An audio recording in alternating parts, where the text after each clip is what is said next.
Baik, shalom Bapak Ibu Saudara kasih Tuhan. Kita bersyukur buat hari ini kita masih boleh beribadah bersama-sama di tempat ini. Dan dimanapun kita berada, kita sangat bersyukur buat keberadaan kita sampai hari ini. Semua karena kasih anugerah Tuhan, amin. Mari siapkan hati kita, sebelum kita memulai ibadah kita bersatu di dalam doa. Terima kasih Tuhan buat kasih setiamu yang sungguh besar. Sampai hari ini kami boleh ada semua karena kasih anugerah Tuhan.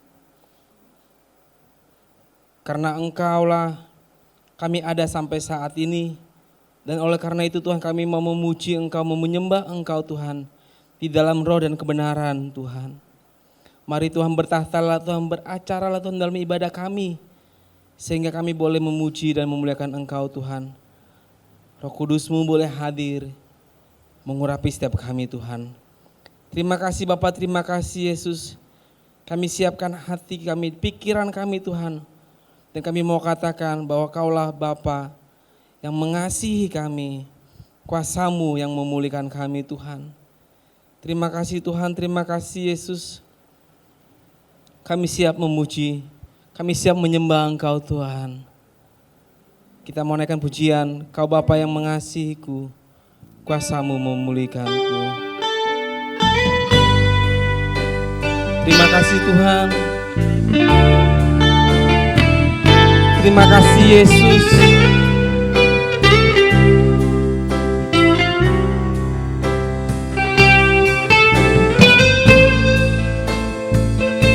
Biarlah hati yang baru Kau berikan bagi setiap kami.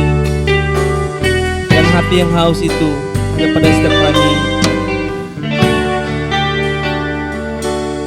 Kau Bapa yang mengasihi,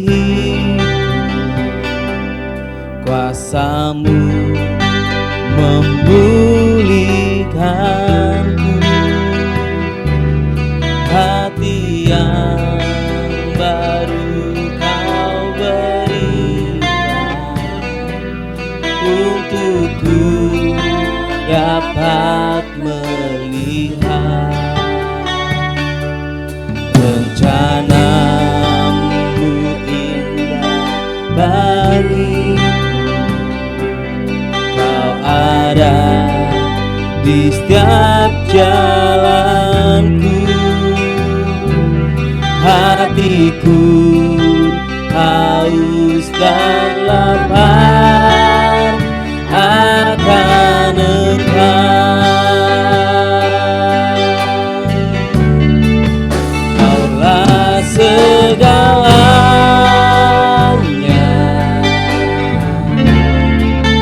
di dalam hidupku.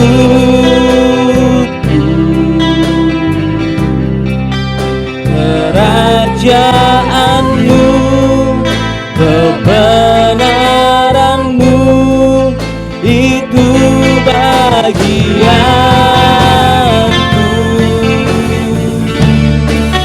Kaulah yang kupandang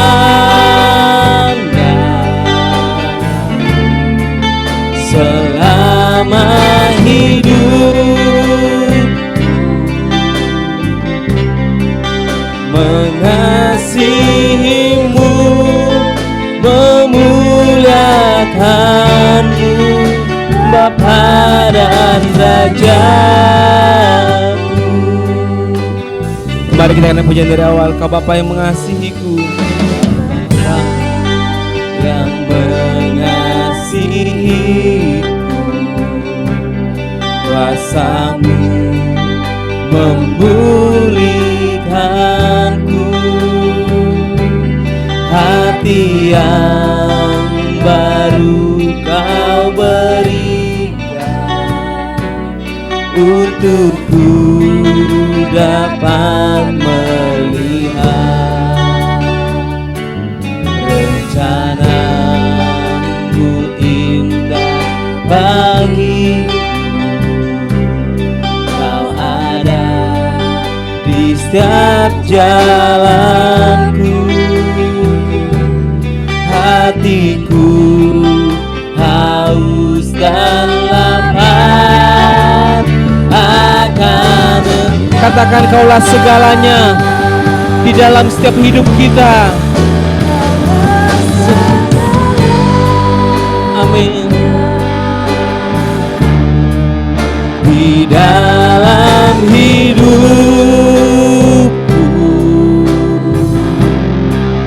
kerajaanmu, kebenaranmu, itu bagianku.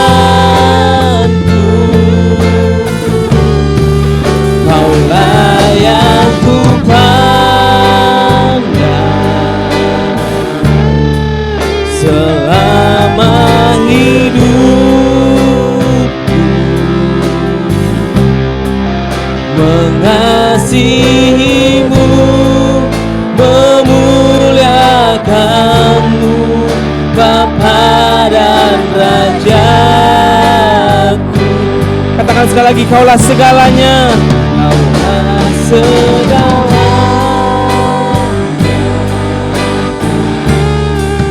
Di dalam hidupku,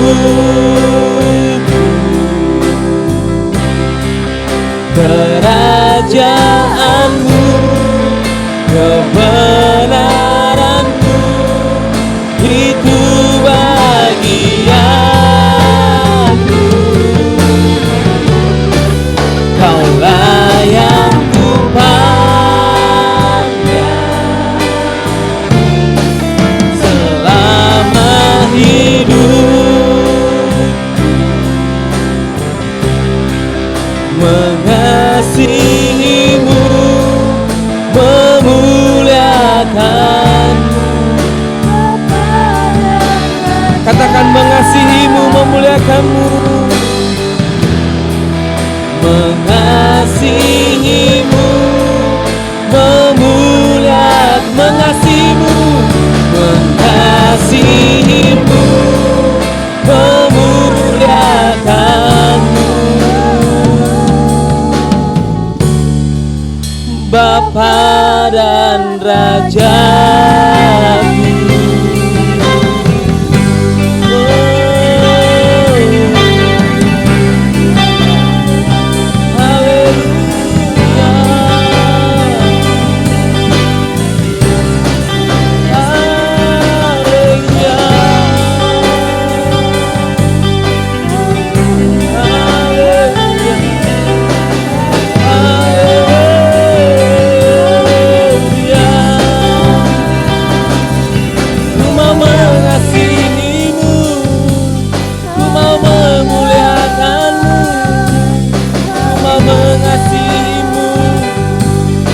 Memuliakanmu Tuhan, haleluya, haleluya. Terima kasih Tuhan, terima kasih Tuhan, terima kasih. Kami mau mengasihi Engkau Tuhan lebih lagi dalam hidup kami. Kami mau lebih lagi memuliakan Engkau Tuhan dalam hidup kami. Apapun keadaan kami saat hari ini Tuhan, kami mau memuliakan Engkau. Kami mau mengasihi Engkau Yesus Kristus Tuhan kami. Terima kasih Tuhan, terima kasih Tuhan.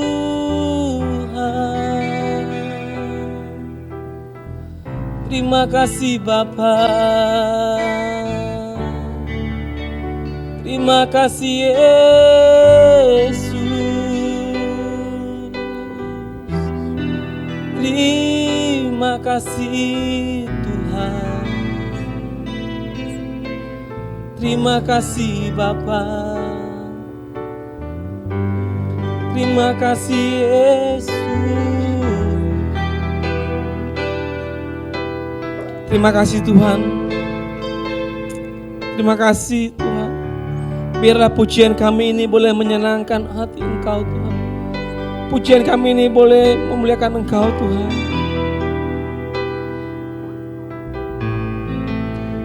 Hari ini Tuhan, kami mau mendengarkan kebenaran firman-Mu Tuhan. Mari Tuhan bersabdalah Tuhan melalui hamba-Mu Tuhan. Berfirmanlah Tuhan, hati kami siap, pikiran kami siap, jiwa kami siap Tuhan untuk menerimanya Tuhan. Dengan penuh sukacita Tuhan. Terima kasih Bapa, terima kasih Yesus. Kami mau naikkan pujian kami. Saya undang jemaat Tuhan untuk berdiri semuanya. Kita mau katakan seperti wanita yang mengurapi-Mu, menangis di bawah kaki-Mu. Biarlah ini menjadi doa setiap kami Tuhan, menjadi kerinduan setiap kami pribadi lepas pribadi Tuhan. Kami mau tetap setia melayani-Mu Tuhan, sampai kami menutup mata. Seperti wanita mengurapi-Mu, menangis di bawah kaki-Mu. Demikian hidupku mau mengasihi-Mu, Yesus Engkau baik-baik. Seperti wanita yang mengurapi-Mu Tuhan.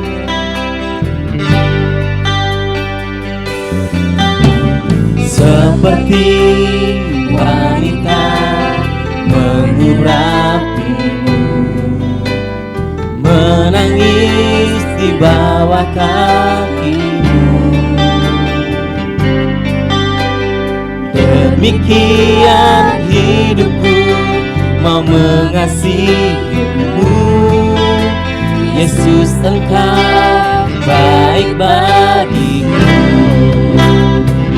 Sampai akhir ku menutup mata, ku tetap setia menanti janji-Mu. Amin Tuhan. Sampai ku dapatkan mahkota kehidupanku, ku tetap setia, ku melayani-Mu. Sampai akhir ku menutup mata, ku tetap setia menanti janji-Mu. Sampai ku dapatkan mahkota kehidupanku, ku tetap setia, ku melayani-Mu. Dan kemudian dari awal lebih sungguh lagi. Seperti wanita mengurapi. Ini doa kami Tuhan, ini kerinduan kami. Di bawah kaki-Mu,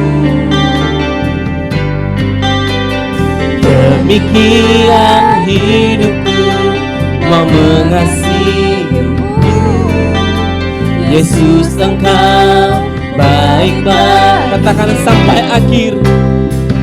Sampai akhir Ku menutup mata, ku tetap setia menanti janji-Mu. Sampai ku dapatkan mahkota kehidupanku, ku tetap setia, ku melayani-Mu. Sampai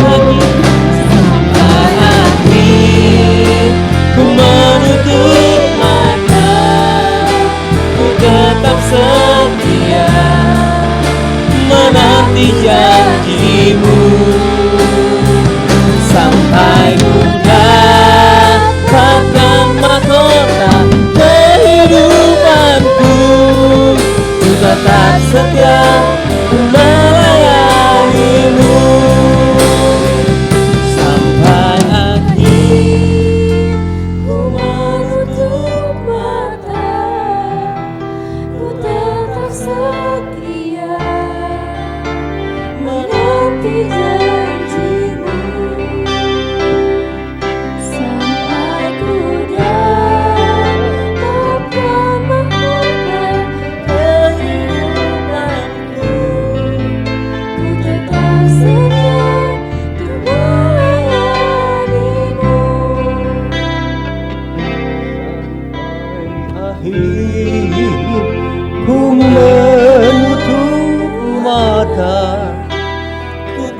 tetap setia menanti janjimu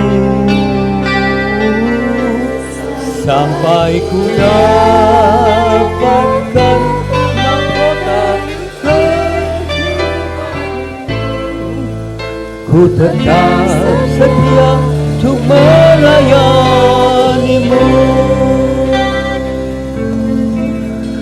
Ku tetap setia untuk melayanimu. Mari kita berikan kemuliaan bagi Tuhan kita. Haleluya. Kami bersyukur kalau pagi hari ini Tuhan, karena anugerah-Mu lah Engkau memberikan kemungkinan bagi kami untuk datang beribadah. Kami datang dengan rasa syukur dan terima kasih atas pemeliharaan-Mu seminggu ini Tuhan. Kami datang dengan kerinduan hati karena kami tahu Engkaulah kekasih jiwa kami. Engkaulah segalanya bagi kami. Karena Engkaulah juga kami boleh ada seperti kami ada saat ini. Karena itu perdengarkanlah isi hati-Mu, suara-Mu Tuhan. Agar kami anak-anak-Mu dapat mengerti apa yang Engkau sesungguhnya inginkan dalam kehidupan kami ini. Roh Kudus, kiranya Engkau berkenan menuntun kami, Engkau membimbing kami, Engkau menguasai seluruh keberadaan kami, agar kami boleh mendengarkan firman-Mu, kami boleh menyambut firman-Mu dengan sukacita, dengan rasa haus dan lapar akan firman-Mu, dan berfirmanlah karena kami siap mendengarkannya. Urapi hamba agar hamba mampu menyampaikan sebagaimana yang seharusnya seturut isi hati dan kehendak-Mu kepada jemaat-Mu. Berkatilah jemaat-Mu dalam kebenaran firman Tuhan. Dalam nama Tuhan Yesus Kristus kami sudah berdoa mengucap syukur. Yang siap menerima firman Tuhan bersama-sama kita mau katakan amin, amin, amin, amin. Silakan duduk jemaat yang dikasihi Tuhan Yesus Kristus. Mohon maaf kalau saya mesti persiapkan segala sesuatunya ini saudara-saudara, supaya pemberitaan firman Tuhan bisa berjalan dengan baik. Haleluya.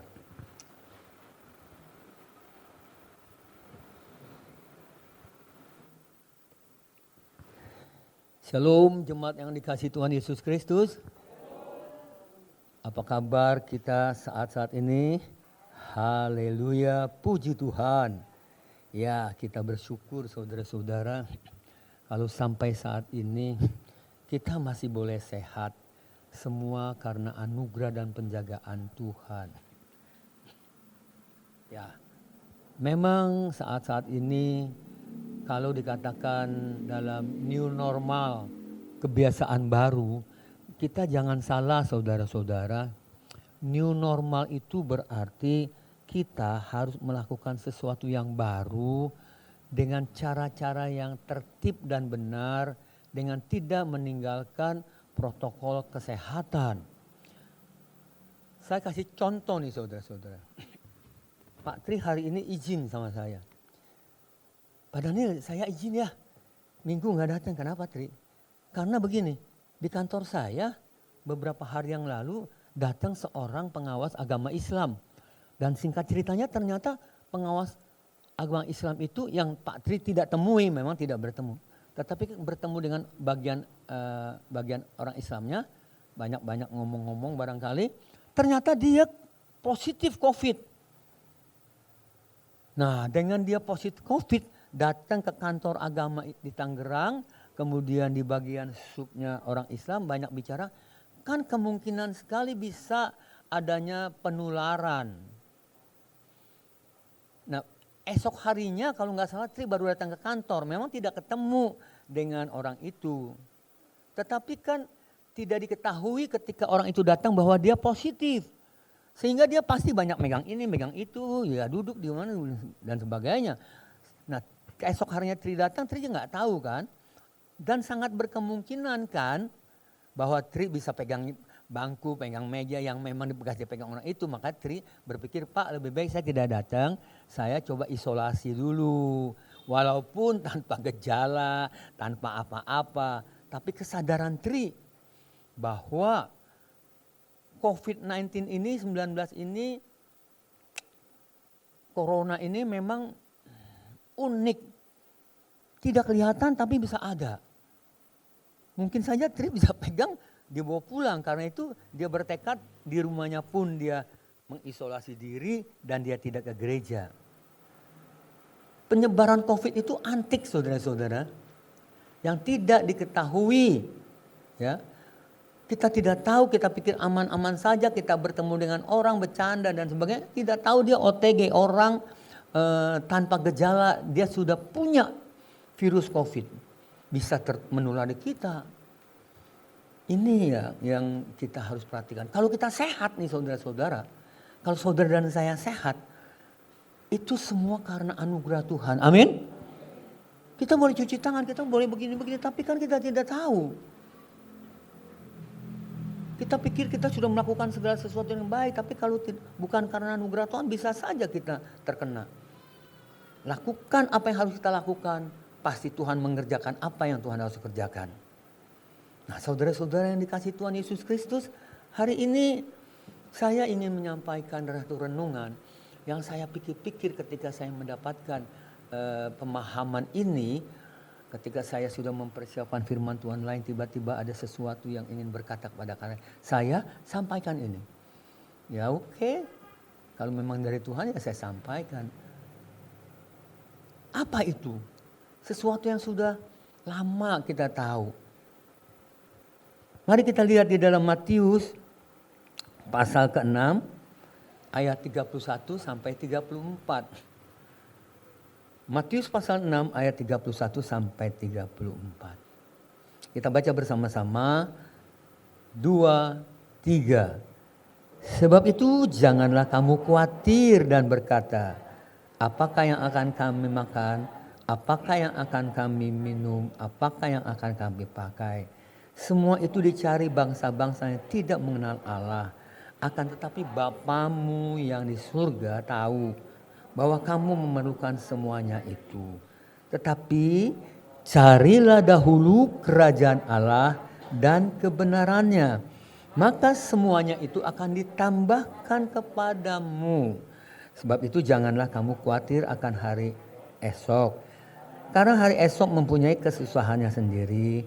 Kesusahan sendiri cukuplah untuk sehari. Saudara, saya tahu ayat ini sudah berpuluh-puluh kali mungkin kita dengar pembahasan perenungan firman Tuhan ya. Tetapi hari ini saya sangat digerakkan untuk menyampaikan renungan ini. Kenapa? Karena begini saudara-saudara, kita tahu pada saat-saat COVID ini banyak hal-hal yang membuat manusia menjadi susah. Virus corona mengancam manusia. Mengancam tanpa kita tahu di mana dia berada. Bagaimana dia mengancam. Kalau orang mengancam kita, kita masih bisa mendeteksi dia ada di mana, bisa lapor polisi dan sebagainya. Kita bisa catat ciri-ciri orangnya. Tetapi kalau virus corona kita tidak bisa lihat. Tidak tahu di mana berada. Tiba-tiba kena. Beberapa hari yang lalu kan ada berita bahwa ex-Menpora, bekas Menteri Olahraga zaman SBY, Abdul Ghafur yang tinggal di Ambon, dia jadi pejabat di Ambon, meninggal karena corona. Orang kaya, orang besar seperti Abdul Ghafur pasti rumahnya nggak dempet-dempetan. Bergaulnya pun ketemu orang juga terbatas. Kok bisa-bisanya kena virus corona? Virus corona itu kalau datang tidak pernah assalamualaikum. Dia juga tidak datang dari orang-orang yang tampangnya kriminal. Mungkin orang yang baik-baik. Seseorang datang ke rumah orang lain. Tamunya ini baik, rapi, bersih, sopan. Tidak bergaul dengan orang-orang kampungan lah. Tetapi apakah di kantor yang bekerja tidak ada orang yang terdeteksi virus? Ada. Dan orang itu bisa menyebarkan virus? Bisa. Karena itu virus corona itu datang tidak melalui penjahat, pencoleng, orang-orang yang mengkhawatirkan. Tidak. Ternyata Abdul Ghafur pun terkena. Nah, virus corona ini mengancam manusia, kesehatan manusia. Tetapi bukan hanya virus corona mengancam kesehatan manusia. Virus corona pun menimbulkan kesulitan ekonomi. Sehingga menimbulkan resesi ekonomi yang terjadi hampir di seluruh negara dalam dunia ini. Ancaman virus corona itu pribadi lepas pribadi. Tetapi kalau efeknya dia merusakkan sendi-sendi ekonomi satu negara, ini efeknya ke seluruh orang, saudara-saudara. Efek dari resesi ekonomi adalah begitu banyak ribuan orang bisa hilang pekerjaan. Salah satu contoh yang bisa saya berikan, dan memang ini terjadi, salah satu perusahaan sepatu yang besar di Indonesia ini, mulai 1 November dia menghentikan produksinya. Nah, di pabrik itu ada sekitar 6.000 karyawan di Tangerang. Otomatis 6.000 karyawan ini, buruh ini tidak mendapat pekerjaan lagi, tidak punya pekerjaan alias nganggur. Padahal perutnya karyawan itu tidak pernah mau nganggur. Makan jalan terus, keluarganya juga perlu makan. Tetapi sekarang mata pencaharian hilang. Ini sangat-sangat meresahkan, menyusahkan. Belum lagi yang kerja-kerja di mall. Karyawan-karyawan di restoran atau karyawan di hotel-hotel. Dengan adanya resesi ekonomi dan virus corona, hotel sepi. Karena itu banyak hotel yang tutup. Toko-toko makanan yang biasanya ramai dikunjungi orang di mall juga sepi, bahkan cenderung ditutup. Karyawannya pun dirumahkan semuanya. Saudara-saudara yang dikasihi Tuhan Yesus Kristus, perhatikan baik-baik bahwa pengurangan tenaga kerja, efek ini bukan hanya terjadi kepada tenaga kerja non-Kristen. Tetapi juga termasuk di dalamnya anak-anak Tuhan. Dia tidak lihat-lihat, kalau anak Tuhan, oh dia lewat. Kalau bukan anak Tuhan, dia masuk. Tidak. Kristen, non-Kristen, di hadapan virus corona dan resesi ekonomi, sama saja. Saya masih ingat saudara-saudara, ketika ada Krismon, ya, Krismon, ada yang berkata begini, Krismon tidak berlaku buat anak Tuhan. Wah, jagoan juga orang ini berkata Krismon tidak berlaku buat anak Tuhan. Kita ada di perahu Indonesia. Ketika ekonomi Indonesia mengalami goncangan, maka perahu kita goyang. Kalau perahu kita goyang, kita yang ada di dalamnya pun ikut-ikut goyang, saudara. Bukan Krismon tidak masuk ke dalam kehidupan orang Kristen, tetapi di dalam Tuhan Yesus Kristus. Tuhan Yesus Kristus akan memberikan kekuatan, ketenangan bahwa goncangan-goncangan yang terjadi di Indonesia tidak akan membuat anak-anak Tuhan jatuh tergeletak. Kenapa? Karena firman Tuhan berkata, orang yang benar apabila jatuh tidak akan tergeletak. Kenapa? Sebab tangan Tuhan selalu menopang. Jadi bukan Krismon nggak masuk mungkin ke rumah kita. Bisa juga anak-anak Tuhan mengalami pemutusan hubungan kerja. Tetapi ingat, ada Tuhan kita yang berjanji bila kita hidup menjadi orang benar, tangan Tuhan akan menopang kita. Bisa jatuh? Bisa.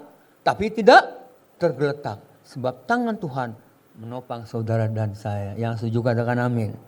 Nah, saudara-saudara,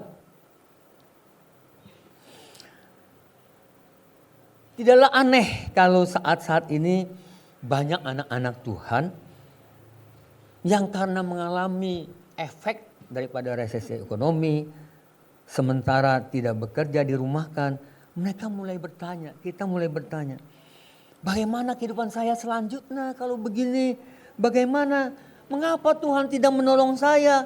Kan Tuhan bisa lakukan tindakan mujizat. Orang non-Kristen diberhentikan, tapi anak Tuhan dipisahkan. Mengapa Tuhan tidak buka jalan bagi saya? Bukankah saya harus menghidupi keluarga dengan bekerja? Bahkan mungkin ada pertanyaan seperti ini saudara-saudara. Katanya Tuhan buka jalan. Tetapi mana jalan yang Tuhan buka? Perhatikan saudara-saudara yang dikasihi Tuhan Yesus Kristus. Jangan cepat-cepat dahulu menyalahkan Tuhan. Coba kita koreksi dan introspeksi diri kita. Kita periksa diri kita, kehidupan kita yang selama ini kita jalani. Apa saudara saya sudah betul-betul menjadi anak Tuhan? Berani berkata, saya anak Tuhan. Apa ciri-cirinya kita anak Tuhan? Apakah kita sudah menjadi pengikut Kristus? Memang kita sudah hidup setia, taat, sungguh-sungguh mengiringi Tuhan. Hidup menuruti firman Tuhan. Atau sebaliknya selama ini kita menjadi orang Kristen, datang beribadah, hanya beribadah, ibadah pun hanya memenuhi syariat agama. Harus beribadah kepada Tuhan di gereja, jangan di masjid. Tapi apakah itu berarti kita sudah menjadi anak-anaknya yang melakukan firman Tuhan? Ini satu pertanyaan. Karena itu mari kita perhatikan di dalam Injil Matius pasal 6 ayat 31 sampai 34. Yang berkata begini.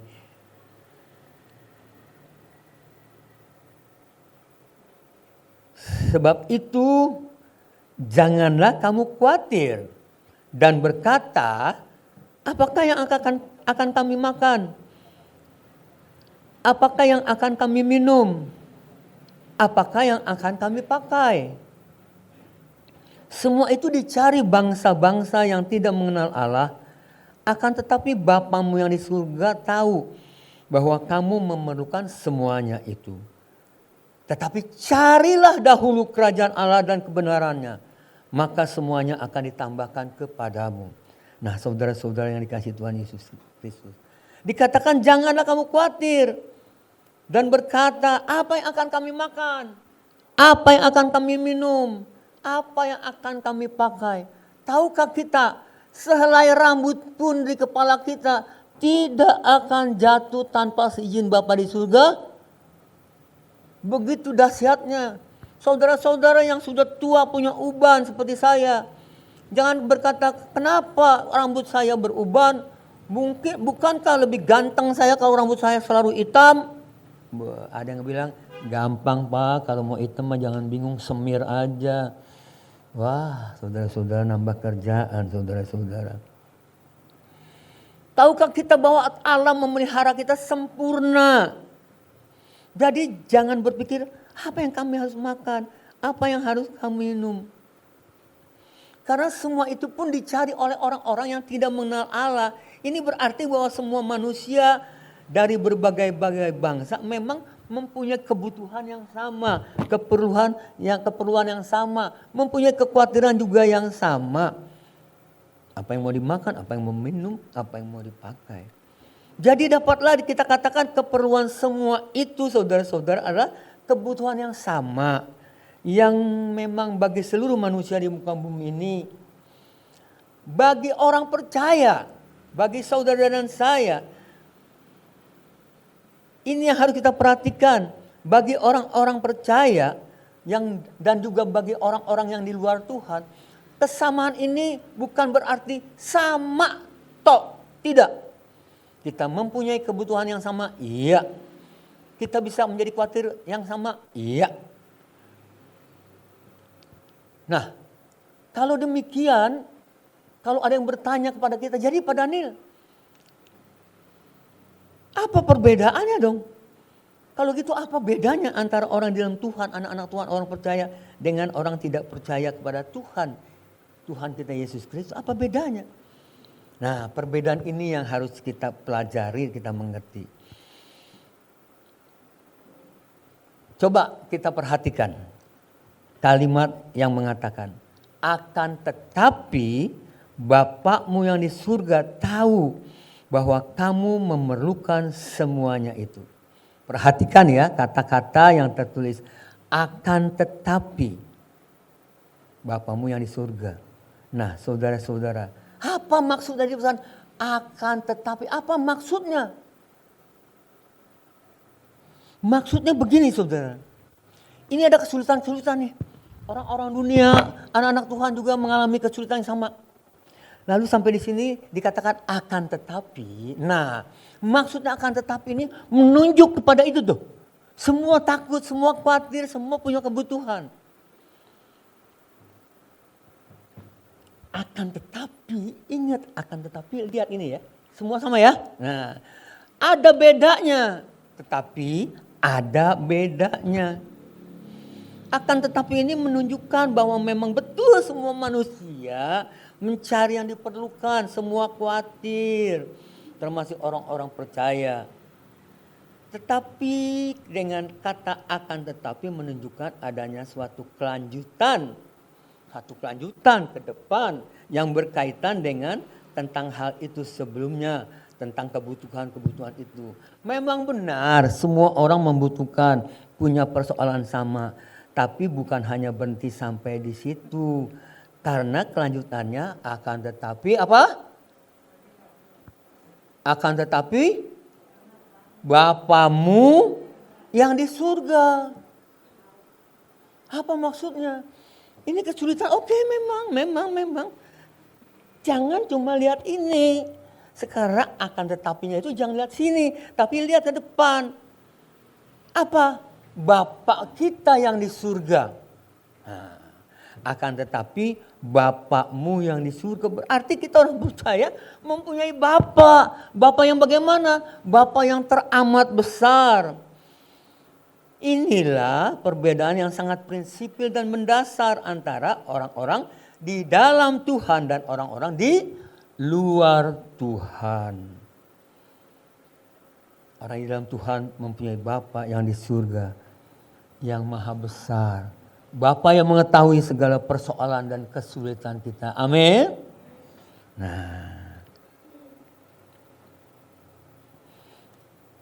kalau kita mengerti itu, kita harus perhatikan beberapa hal ini. Yang pertama, saudara-saudara, yang harus kita perhatikan adalah, benarkah saudara dan saya, benarkah kita anak-anak Tuhan yang menyadari kita punya Bapa di surga? Bapa yang kepadanya kita akan doa seperti yang Tuhan Yesus ajarkan. Bapa kami yang di surga. Saya yakin ini kesalahan pertama anak-anak Tuhan. Berdoa bisa, Bapa kami yang di surga. Tiap perjamuan kudus kita berdoa. Tetapi tidak menghayati dengan benar. Konsekuensinya saudara berkata, Bapa kami yang di surga. Saudara dan saya adalah anak-anaknya. Bukan kita cuma berkata, Bapa kami yang di surga, dikuduskanlah namamu. Lalu kita hidup sembrono. Enggak mungkin, boleh saudara-saudara. Siapa di antara di sini bapak-bapak, ibu-ibu, keluarga yang punya anak, lalu mengizinkan anaknya hidup sembrono saja? Semua orang tua berharap anaknya itu lebih baik daripada keluarganya sekarang. Amin. Masa kalau tadinya bapaknya itu supir oplet, masa sekarang anaknya didoakan supaya jadi tukang ojek sepeda lagi, bukan ojek motor? Enggak ada dong. Pasti lebih baik. Pasti orang tua mengharapkan anak-anaknya itu mempunyai satu kehidupan.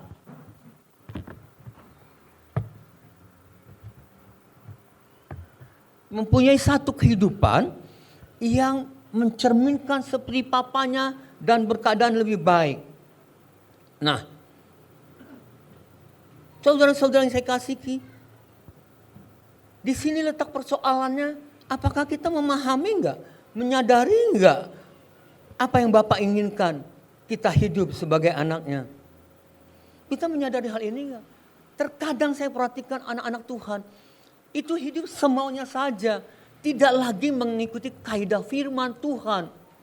Seharusnya kita sebagai anak Bapa, kita harus mengerti apa kehendak Bapa. Mungkin saja selama ini kita tidak menyadari bahwa hidup kita tidak melakukan seperti yang Bapa inginkan.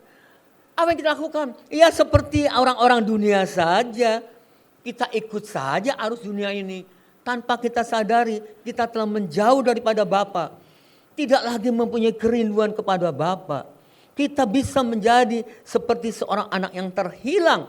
Yang meninggalkan bapaknya, pergi jauh dari bapaknya. Itulah sebabnya anak itu mengalami kesusahan. Mengalami penderitaan. Karena dia tinggalkan bapaknya, dia tidak ikut apa yang bapaknya katakan. Tidak tinggal terus bersama bapak.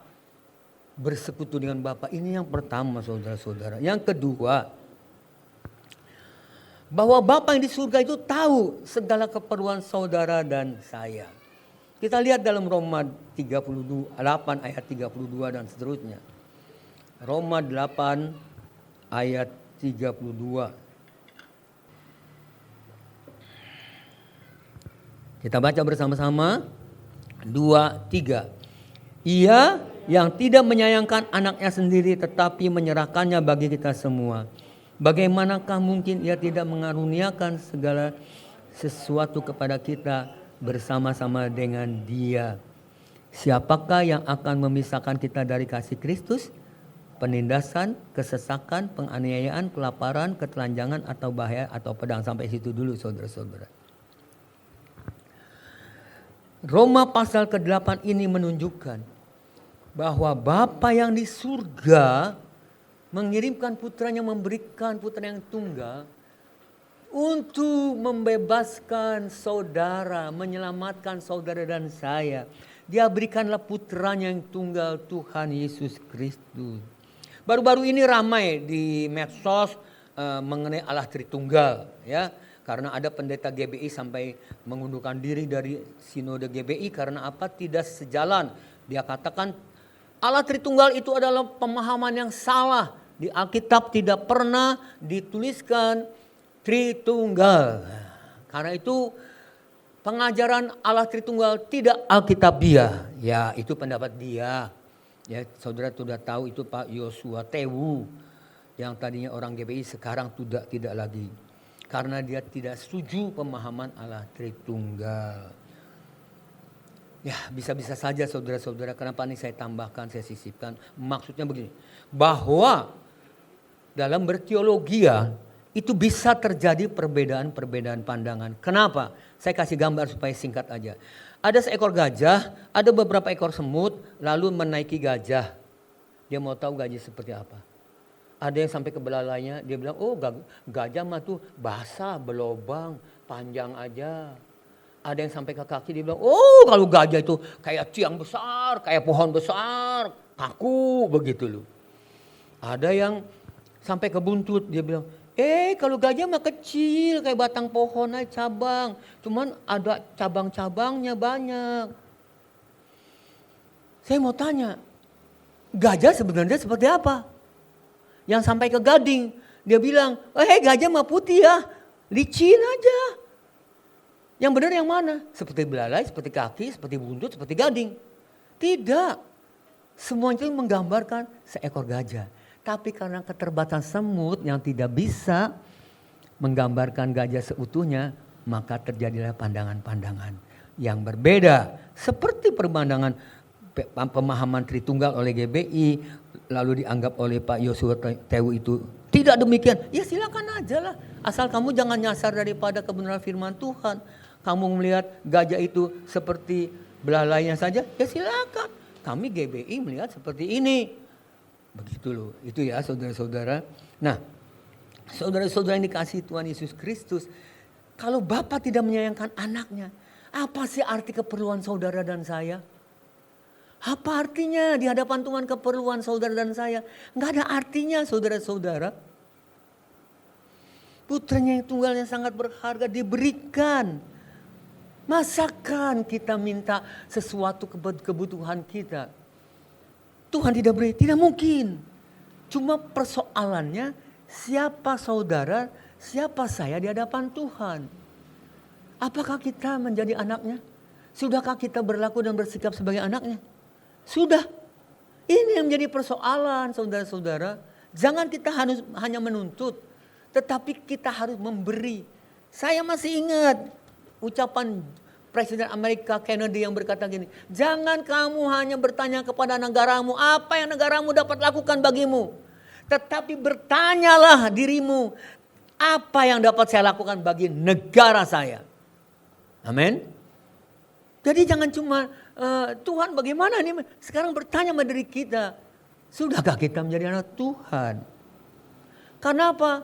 Kita punya Bapa di surga yang tahu segala kebutuhan saudara. Yang ketiga saudara-saudara. Dikatakan tetapi. Ya. Tetapi, apa maksudnya tetapi? Coba kita lihat. Kita lihat lagi ayat itu saudara-saudara. Semua itu dicari bangsa-bangsa yang tidak mengenal Allah. Akan tetapi Bapakmu yang di surga tahu keperluanmu. Kamu memerlukan semua itu. Lalu lanjutnya lagi. Tetapi carilah dahulu kerajaan Allah. Dikatakan tetapi saudara-saudara.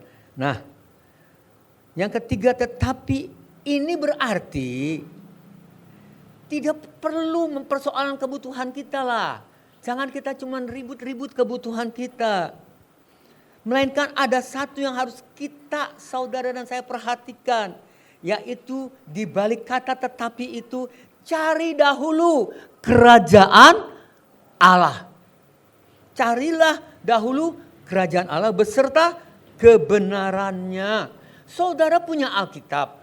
Saudara bisa baca. Perumpamaan yang begitu banyak daripada Tuhan Yesus Kristus tentang kerajaan surga. Carilah itu kerajaan surga apa? Salah satu yang saya katakan, kerajaan surga diumpamakan seorang yang menggali di ladang dan menemukan harta karun. Karena dilihat ada harta karun yang begitu luar biasa, dia tutup lagi tanahnya, dia pulang ke rumahnya, menjuallah seluruh harta miliknya. Dan dia belilah ladang itu. Kenapa? Ada harta karun. Dia jual semua harta miliknya. Dia perlu dapatkan harta karun ini. Kenapa? Harta karun itu lebih besar, lebih bernilai daripada apa yang dia miliki. Rumahnya lah, apanya lah. Dia jual semuanya, dia beli ladang itu. Dia ambil harta karun itu. Hal kerajaan Allah juga Tuhan Yesus umpamakan seperti seorang penjual mutiara. Ketika dia tiba di pasar, dia lihat sebutir mutiara yang sangat indah. Dia pulang ke rumahnya, jual semuanya, beli mutiara itu. Kenapa? Karena mutiara ini sangat berharga. Lebih daripada kekayaan yang dia punya. Kalau ini dijual, dia dapatkan uang 10 kali lipat daripada harta miliknya yang sebelumnya. Inilah gambaran kerajaan Allah. Sudahkah kita memiliki pemahaman kerajaan Allah itu jauh lebih indah, lebih berharga daripada kehidupan kita di dunia ini. Daripada kerjaan saudara, kesibukan-kesibukan saudara. Tetapi karena arus dunia ini sudah menggiring semua orang untuk bekerja, sibuk, perhatikan pekerjaanmu, cari uang. Mungkin tanpa sadar arus dunia ini menghanyutkan kita. Udahlah urusan Tuhan itu urusan pendeta. Udahlah urusan Tuhan mah urusan seminggu sekali. Salah saudara-saudara. Seharusnya saudara dan saya setiap hari punya kerinduan untuk dekat dan melekat pada Tuhan. Yang setuju katakan amin. Jujur saja di hadapan Tuhan. Kalau setiap pagi saya bangun dan saya berdoa. Seperti pagi ini saya katakan. Aku datang padamu Tuhan. Dalam hadirat-Mu. Sujud menyembah. Dalam indahnya hadirat-Mu. Hati saya bergetar. Karena saya tahu siapa saya. Kalau bukan Tuhan saya mungkin tidak sembuh. Kalau bukan Tuhan saya tidak mungkin punya kekuatan seperti hari ini. Semuanya karena Dia. Karena itu mari kita mengerti siapa Dia. Cari kerajaan Allah dengan kebenarannya. Dia lebih daripada apapun yang saudara miliki. Dia lebih dari hartamu. Dia lebih dari istrimu, suamimu. Dia lebih dari segala-galanya. Cari Dia. Tangkap Dia. Bawa keluarga kita semuanya datang kepada Dia. Sebab Dialah segala-galanya.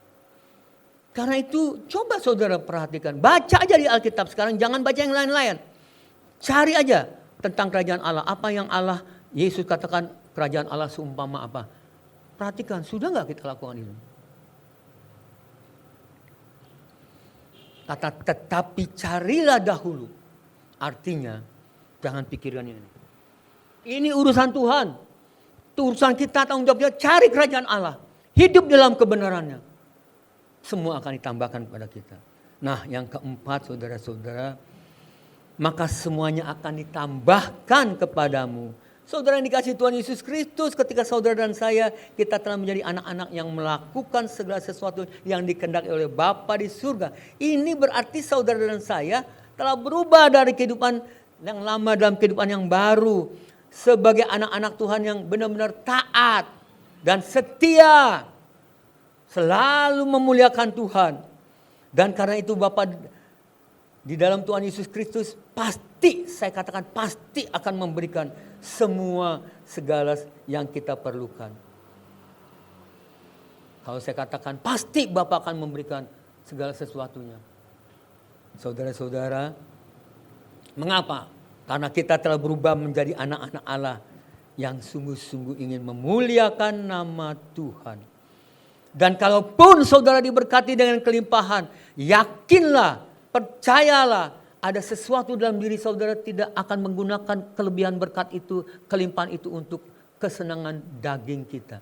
Tetapi semua itu akan kita bawa hanya untuk kemuliaan nama Tuhan Yesus Kristus, nama Bapa kita yang di surga.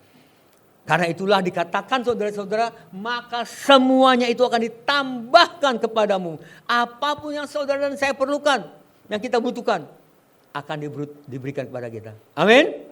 Amin. Yakinlah, ini firman Tuhan. Bukan karangan saya, saudara-saudara. Saya hanya merampungkannya.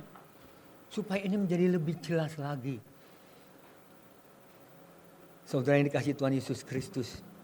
Di tengah-tengah keadaan sekarang seperti ini, di mana masalah ekonomi dan lainnya begitu sulit. Kita boleh dan seharusnya lah kita tetap bersemangat berusaha dengan apa yang dapat kita lakukan.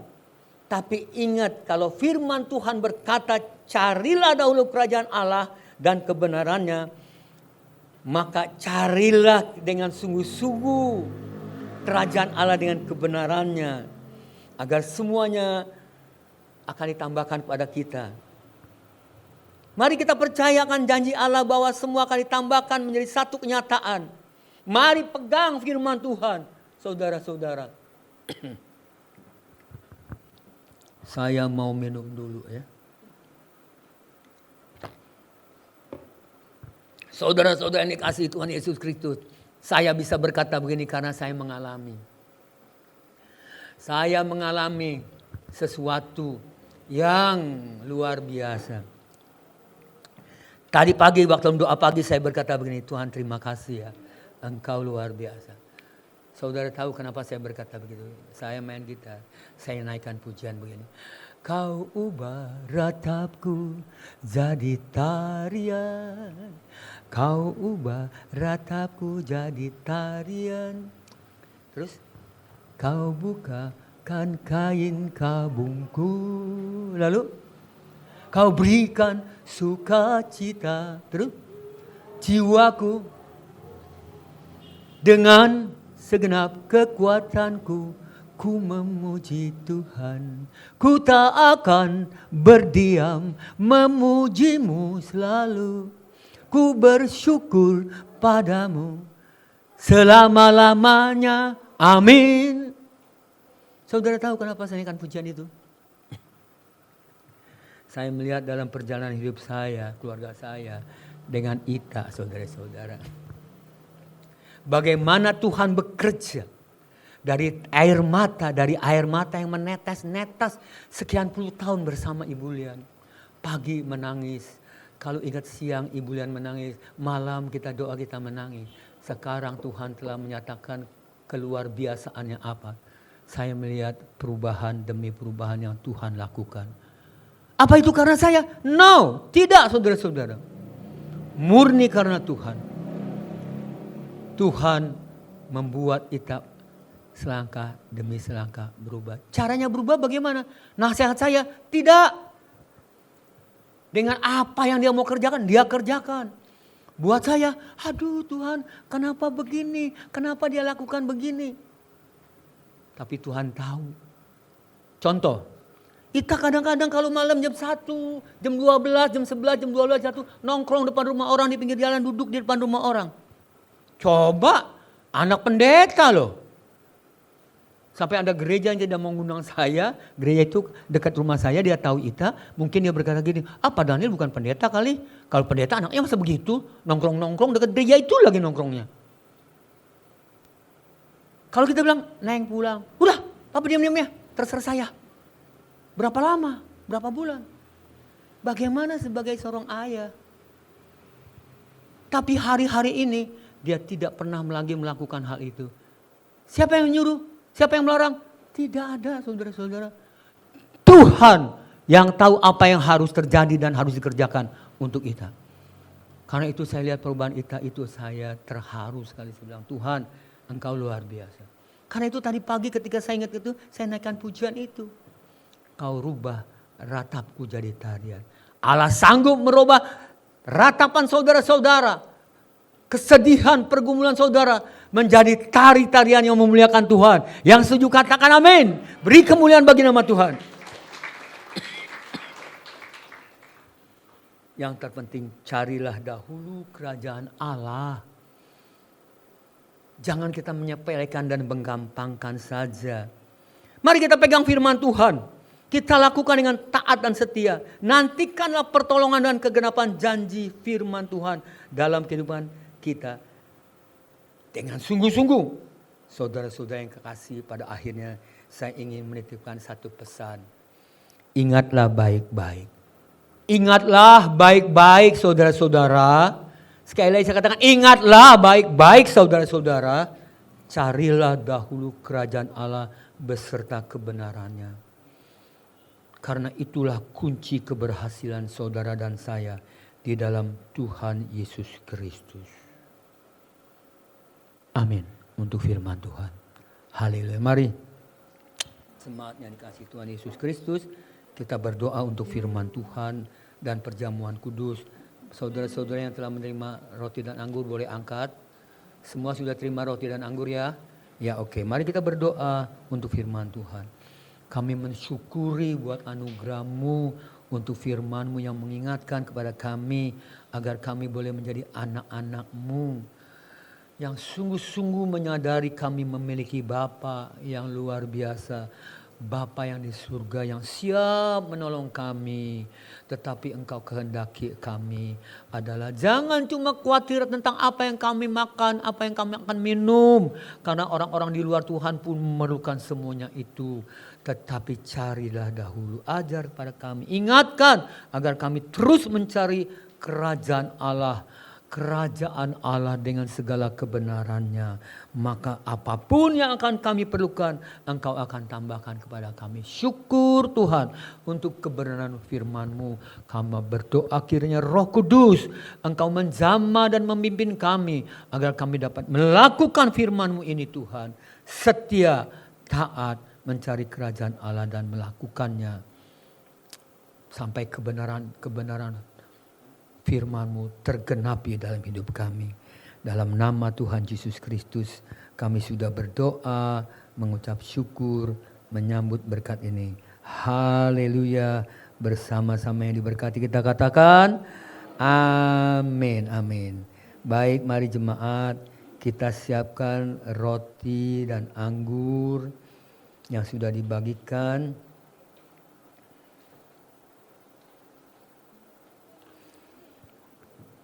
Haleluya.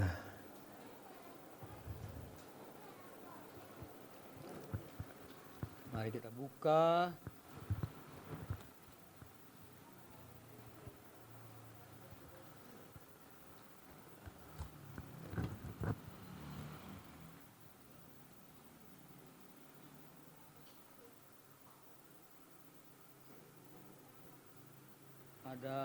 Ada ayat-ayatnya.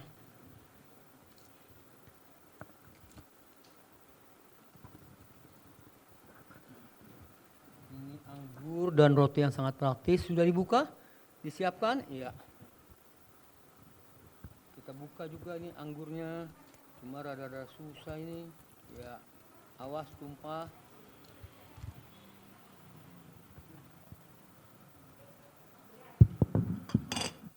Baik, sudah semua? Siap? Wah, Ibu Hutape masih bergumul di dalam sebuah pergumulan. Haleluya. Mari jemaat yang dikasihi Tuhan Yesus Kristus, kita mau bangkit berdiri. Kita mau berdoa untuk perjamuan kudus kita ini. Kami datang kembali kepadamu bersyukur untuk kemurahan-Mu Tuhan, bahwa Engkau telah mati bagi kami. Tubuh dan darah-Mu kami persembahkan hanya untuk kami orang-orang berdosa. Kini saatnya kalau kami menerima perjamuan kudus ini, persekutuan dengan tubuh dan darah-Mu, kiranya berkat-berkat yang tersedia dalam perjamuan kudus ini turun ke atas kami semua. Kami siap menyambutnya dengan sukacita. Dalam nama Tuhan Yesus Kristus kami sudah berdoa. Haleluya. Mari saudara-saudara, kita angkat roti tinggi-tinggi di hadapan Tuhan.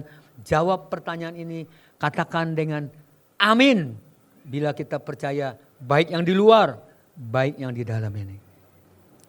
Yang pertama, bukankah roti yang telah dipecah-pecahkan yang ada di tangan kita adalah persekutuan dengan tubuh Kristus? Amin. Dengarkan firman Tuhan sebelum kita makan bersama-sama. Sebab apa yang telah kuteruskan kepadamu, telah aku terima dari Tuhan. Yaitu bahwa Tuhan Yesus pada malam waktu Ia diserahkan, mengambil roti dan sesudah itu Ia mengucap syukur atasnya. Ia memecah-mecahkannya dan berkata, inilah tubuhku yang diserahkan bagi kamu. Perbuatlah ini menjadi peringatan akan aku. Mari kita menyambutnya, menerimanya dengan sukacita dalam nama Tuhan Yesus Kristus. Haleluya.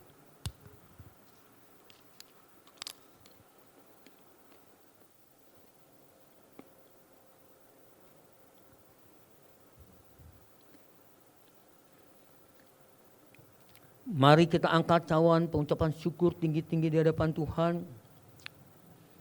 Pertanyaan yang sama saya sampaikan, bukankah cawan pengucapan syukur yang atasnya kita mengucap syukur adalah persekutuan dengan darah Kristus? Amin. Dengarkan firman Tuhan sebelum kita minum bersama-sama. Demikian juga Ia mengambil cawan sesudah makan lalu berkata, cawan ini adalah perjanjian baru yang dimateraikan oleh darahku. Perbuatlah ini setiap kali kamu meminumnya menjadi peringatan akan aku. Mari kita menerimanya dengan rasa syukur mengingat kasih-Nya yang begitu besar. Dalam nama Tuhan Yesus Kristus. Haleluya.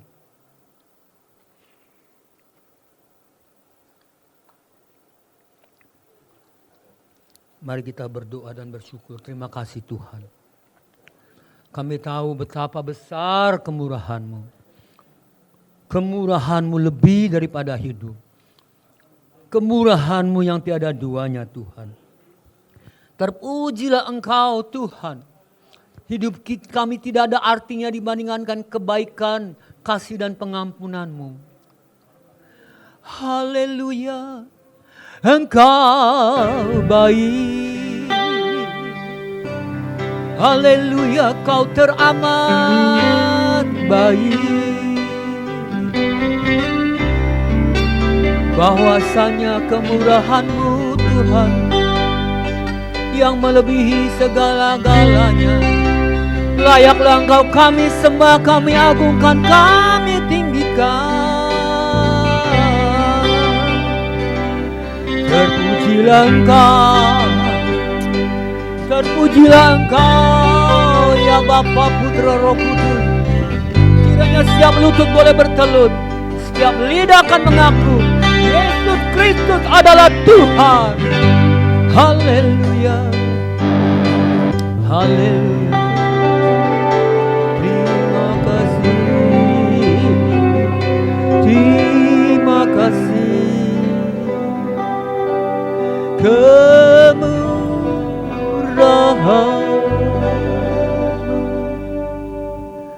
lebih dari hidup, kemurahan-Mu lebih dari hidup. Bawa lidahku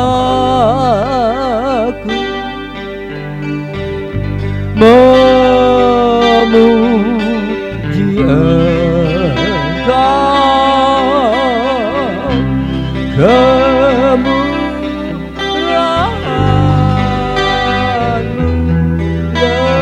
lebih dari hidup. Katakan satu kali lagi, kemurahan-Mu lebih dari hidup. Kemurahan, mari angkat tanganmu, katakan kemurahan lebih dari hidup. Kemurahan-Mu lebih dari hidup. Bawa lidahku memuji Engkau. Amin. Kemurahan lebih dari hidup. Terima kasih untuk perjamuan kudus ini Tuhan. Kini kami serahkan seluruh ibadah ini ke dalam tangan-Mu. Dengan iman kami ingin katakan seluruh keluarga besar GBI Perigi adalah menjadi keluarga kerajaan Allah yang siap masuk dalam kekekalan. Mari angkat tangan kita di hadapan Tuhan. Bersama-sama kita katakan moto keluarga besar GBI Perigi. Seluruh keluarga besar GBI Perigi menjadi keluarga besar kerajaan Allah yang siap masuk dalam kekekalan. Mari kita bacakan pengakuan iman Gereja Betel Indonesia. Boleh ditayangkan. Pengakuan iman Gereja Betel Indonesia. Alkitab Perjanjian Lama dan Perjanjian Baru adalah firman Allah yang dihelkamkan oleh Roh Kudus. Allah yang Maha Esa itulah Allah Tritunggal, yaitu Bapa, Anak, dan Roh Kudus, tiga pribadi di dalam satu. Yesus Kristus adalah anak Allah yang tunggal, dilahirkan oleh perawan Maria yang dinaungi oleh Roh Kudus. Bahwa Yesus telah disalibkan, mati, dikuburkan, dan dibangkitkan pada hari yang ketiga dari antara orang mati. Bahwa Ia telah naik ke surga dan duduk di sebelah kanan Allah Bapa sebagai Tuhan, Juru Selamat, dan Pengantara kita. Semua manusia telah berdosa dan kehilangan kemuliaan Allah, sehingga harus bertobat dan berpaling kepada Allah untuk menerima pengampunan dosa. Pembenaran dan kelahiran baru terjadi karena iman di dalam darah Yesus Kristus yang dikerjakan oleh Roh Kudus. Setiap orang yang bertobat harus dibaptis secara selam dalam nama Bapa, Anak, dan Roh Kudus, yaitu dalam nama Tuhan Yesus Kristus. Penyucian hidup adalah buah kelahiran baru karena percaya dalam darah Yesus Kristus yang dikerjakan oleh kuasa firman Allah dan Roh Kudus. Karena itu kesucian adalah azas dan prinsip hidup umat Kristen. Baptiskan Roh Kudus adalah karunia Tuhan untuk semua orang yang telah disucikan hatinya. Tanda awal baptisan Roh Kudus adalah berkata-kata dalam bahasa roh sebagaimana diilhamkan oleh Roh Kudus. Perjamuan kudus dilakukan setiap kali untuk meneguhkan persekutuan kita dengan Tuhan dan satu dengan yang lain. Kesembuhan ilahi tersedia dalam korban penebusan Yesus untuk semua orang yang percaya. Tuhan Yesus Kristus akan turun dari surga untuk membangkitkan semua umatnya yang telah mati dan mengangkat semuanya yang masih hidup, lalu bersama-sama umatnya. Kemudian ia akan datang kembali bersama orang kudusnya untuk mendirikan kerajaan 1000 tahun di bumi ini. Pada akhirnya semua orang yang mati akan dibangkitkan. Orang benar akan bangkit pada kebangkitan yang pertama dan menerima hidup kekal. Tetapi orang jahat akan dan menerima hukuman selama-lamanya. Haleluya. Mari kita berdoa, doa Bapa kami. Bapa kami yang di surga, dikuduskanlah namamu, datanglah kerajaanmu, jadilah kehendak-mu di bumi seperti di surga. Berikanlah pada kami pada hari ini makanan kami yang secukupnya, dan ampunilah kami akan kesalahan kami, seperti kami telah mengampuni orang yang bersalah kepada kami. Dan janganlah membawa kami ke dalam pencobaan, tetapi lepaskanlah kami daripada yang jahat. Karena Engkaulah yang mempunyai kerajaan dan kuasa dan kemuliaan sampai selama-lamanya. Amin. Silakan duduk jemaat. Beberapa pengumuman yang ingin saya sampaikan. Yang pertama, ibadah berjalan seperti biasa. Dan satu hal yang penting, nggak usah kemana-mana, singgah di sini aja. Dekat-dekat Om Daniel aja. Jemaat yang saya kasih, mohon diperhatikan begini. Mungkin tidak terpikir oleh kita, karena kita kan beribadah sebulan berapa kali? Kasih kolektor berapa kali? Halo, kasih kolektor berapa kali? Halo, yang jelas. Waduh, kasih kolektor berapa kali? 2 kali. Salah. Minggu depan kasih kolektor enggak? Hah? Enggak. Ya itu anak Tuhan. Kan bukan kita punya mau kita enggak ibadah. Berarti kita tetap beribadah secara pribadi dalam hati. Karena itu ketika memberi persembahan, saya sudah menyadari kalau memberi persembahan berarti 2 kali. Bukan persembahan satu, persembahan kedua. Persembahan minggu ini dan persembahan minggu depan. Walaupun tidak ibadah. Nanti ketemu lagi setelah 2 minggu kita ibadah, ya persembahannya 2 kali lagi. Sampai nanti kalau Tuhan izinkan situasi corona sudah lebih tenang, kita ibadah tiap minggu, ya kembali seperti dulu lagi. Cuma mungkin dengan jaga jarak. Jadi kalau kolektor harusnya 2 kali, bukan 2 kali, lipat 2 gitu maksud saya. Karena minggu depan kan kita tidak datang. Masa saudara datang hanya buat naruh kolektor di sini kan gak mungkin. Ini merupakan ketulusan dan kejujuran kita di hadapan Tuhan. Ingat, kita punya Bapa. Bapa yang melihat hatimu. Bapa yang melihat hatimu. Jangan kolektor cuma, kan ibadah sekali. Oh benar. Tetap siapkan persembahan, perpuluhan. Selamat belum ibadah. Berapa bulan, saya tetap kumpulin kolektor saya. Saya kasih. Ibu Yanti lah yang mengerti. Itu saja pengumumannya. Jadi jangan lupa, jangan tanpa disadari. Saya tahu itu kita lakukan tanpa sadar. Nah sekarang saya umumkan supaya kita jadi mengerti dan sadar. Mulai hari ini atau minggu depan kita berikan yang terbaik buat Tuhan. Amin. Mari kita bangkit berdiri. Kita mau menaikkan pujian. Kami memuji kebesaran-Mu, ajaib Tuhan, ajaib Tuhan.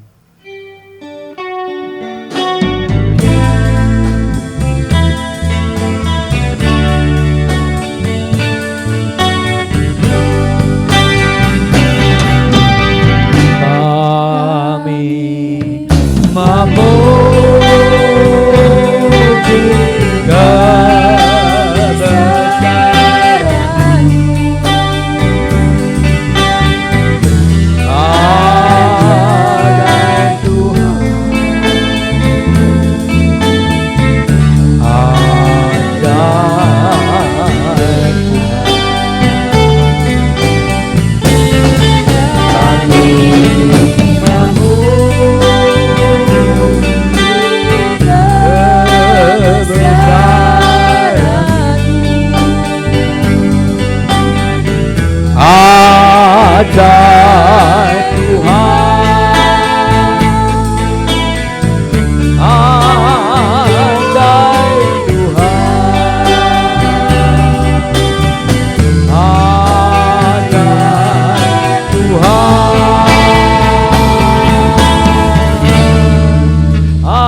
Jemaat yang saya kasih Tuhan Yesus Kristus, sekarang angkatlah tanganmu tinggi-tinggi di hadapan Tuhan. Dengarkanlah firman kebenaran, janjinya yang begitu indah. Pertolonganmu adalah dari Tuhan yang menjadikan langit dan bumi. Ia tak akan membiarkan kakimu goyah. Penjagamu tidak akan terlelap. Sesungguhnya tidak terlelap dan tidak tertidur penjaga Israel. Tuhanlah penjagamu. Tuhanlah naunganmu di sebelah tangan kananmu. Matahari tidak menyakiti engkau pada waktu siang atau bulan pada waktu malam. Tuhan akan menjaga engkau terhadap segala kecelakaan. Ia akan menjaga nyawamu. Tuhan akan menjaga keluar masukmu dari sekarang sampai selama-lamanya. Yang percaya katakan amin. Kiranya anugerah daripada Allah Bapa, kasih sayang daripada Tuhan Yesus Kristus, penyertaan Allah Roh Kudus senantiasa menyertai saudara dan saya, menyertai kita dan keluarga kita semua sekarang sampai selama-lamanya. Dalam nama Tuhan Yesus Kristus kami sudah berdoa dan mengucap syukur menyambut semua berkat ini. Haleluya. Bersama-sama yang diberkati kita mau katakan amin. Beri kemuliaan bagi nama Tuhan. Selamat siang, Tuhan memberkati. Sampai jumpa 2 minggu yang akan datang.